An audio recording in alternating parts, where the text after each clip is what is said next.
just wanted to begin by asking about the world and the lore because, you know, it's so detailed and thought out. How do you begin sort of approaching that as an actor? Like, what kind of prep are you doing to make sure you understand it all? What did I do? First of all, when I read the script, I was really wondering where do I begin? What aspect, you know? And there are several details, basically, that can indicate, you know, what the character is like and where they go and where they come from with their intention and their heart. And there's one particular thing that we will discover in movie number 2 that was quite particular, that was quite difficult for me to wrap my head around, to define Kora. And I think ultimately because I was judging her and I was judging an action, a particular action that she had done, and I had a hard time forgiving her. Right. You know, but ultimately that's what you want for a character. It's impossible, I think for any actor anyway, to play a character that they're judging negatively. You have to defend your characters. So I think that particular instant gave me the whole tonality of Kora. I knew she was going to be a badass, and I knew that ultimately that's also what this movie wants, is to give the audience those moments, which we know we will have. Yeah. But do I actually want to do that? And for me, I thought it was just interesting to play a character that was a badass, but that did not want to be a badass. The badass, but didn't have the choice but to have to do that, but that didn't want to open that door. And that particular note gave, I think, you know, Kora that vulnerability, that shyness, that sort of, you know, that she's different than everybody when you meet her first, and she has that mysteriousness about her because she has a secret ultimately that she doesn't want it to be revealed. So I mean, she's obviously a very tragic character because of sort of her past, which is teased in part 1. But we obviously don't see a lot of that. And she's clearly, you know, hardened by sort of what she's gone through.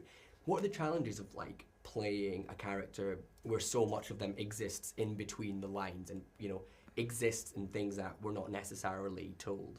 Yeah, I mean, it's I mean, for me, it's like the joy of acting is to find those nuances and those pockets of moment that makes your character human, even though you're in a sci-fi, completely out of this world movie, you know. But it's fine. Okay, what humanizes my character, and how can you make it relatable, you know? And our relationships also, all the human relationship that you have between all the characters needs to be an important aspect of humanity in that.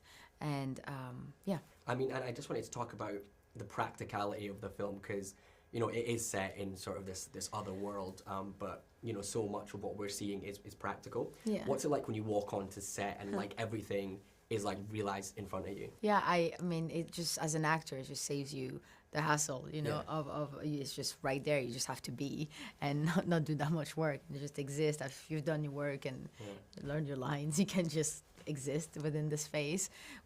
And also, like, I remember Daggers, this first time stepping onto Daggers, which just set looked incredible. The lighting looked incredible, and all the corridors that you see us walk through were really there, and just how stunning and the vastness of it. And we have such a big soundstage in that place. Even Nuwadi, we were on location, but we had really the whole place built, and that the space where the bird was really there, and like full size. And it was just, it's so much fun to step into something that's just so well done, well designed, well executed, and just for an actor. But also, me personally, I love imagining. Yeah. So I love being on set. Like, for example, when we find King Levitica, it's all completely green screen, and I remember stepping on stage asking Zack, what am I looking at? What's going on? Where is what? And we had to imagine, like, the ships, Devra, Bloodaxes, you know, the Bloodaxes arriving, and we got to imagine just everything around us. I remember asking Zack even, what's the temperature on this planet? And what does it feel like? What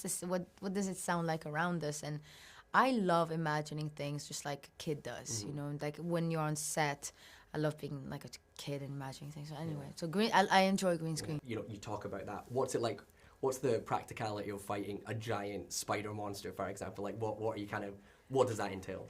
You're gonna have to ask Doona that. Yeah. But I did not fight. But we were in the background during that scene, and it's, you know, Doona and Jenna Malone did such an incredible work, and for such a long time it was quite the scene, right? Yeah. But I don't know what it was like to fight the spider, but it was quite something to fight Ed on screen, fighting the Kora, to fight Noble. But yeah, I'd say fun. I mean, I could see. I mean, you know that she was, her makeup was so real, and you had like stunt guys holding the legs of the spider, and it was like really pretty practical out there.